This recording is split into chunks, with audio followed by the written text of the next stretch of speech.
Volgograd, Russia, twice wrestled to the ground during the match. England captain Harry Kane finally evaded the Tunisian defence just as time was running out.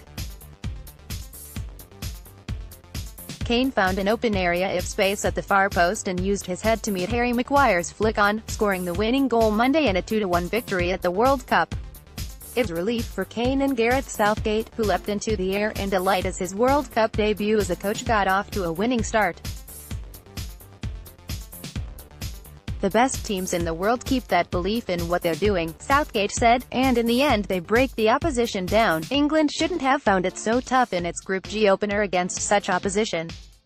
Not after Kane got England off to a perfect start with an 11th-minute tap-in. But after Kyle Walker softly conceded a penalty that Johnny Sassy converted in the 35th, many of the fouls went against England. Maybe there was a bit of justice at the end," Kane said.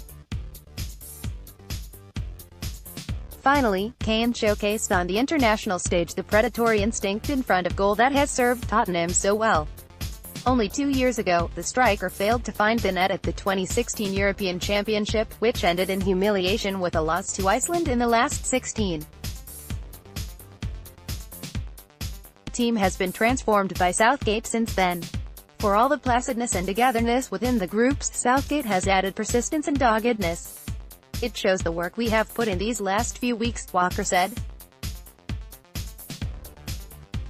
"Togetherness and believing in ourselves. At the last World Cup, England couldn't even win a game." Low expectations for this year's overhauled team were dispelled early in Russia when Kane reacted quickly to score after John Stones' header was saved. But England struggled to finish it off. When Walker's flailing arm caught Fakhreddine Ben Yusuf, a penalty was awarded and Sassy slotted it in to equalize. England's players later thought they deserved the same verdict when Kane was grappled to the ground twice by Tunisians on either side of the halftime break. Both times, the referee decided against punishing the culprits. Despite it all, Kane remained patient and delivered in the first minute of stoppage time. "You go until the last second," Kane said, "and I'm absolutely buzzing." Near misses. England seemed destined for a familiar hard luck story, dominance with little to show for it. Before Kane's opener, Jesse Lingard had a shot saved on the line before setting up Raheem Sterling, who fluffed his chance while staring at an unprotected part of the net. Chances to regain the advantage were squandered. When Dele Alli's header was turned onto the crossbar, Stones messed up the follow-up.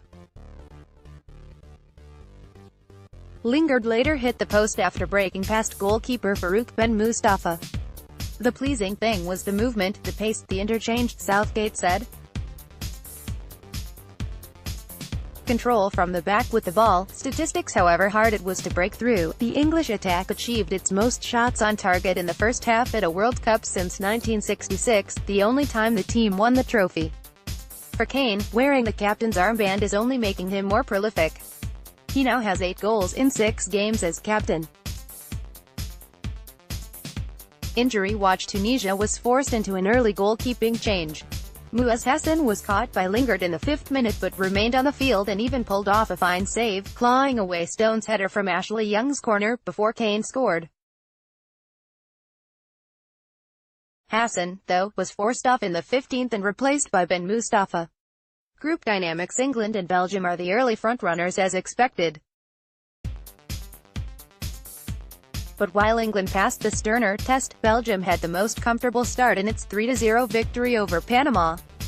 England will hope the World Cup newcomers roll over as easily when they meet on Sunday. Bugging the late priority in the warm-up for England was needing insect repellent.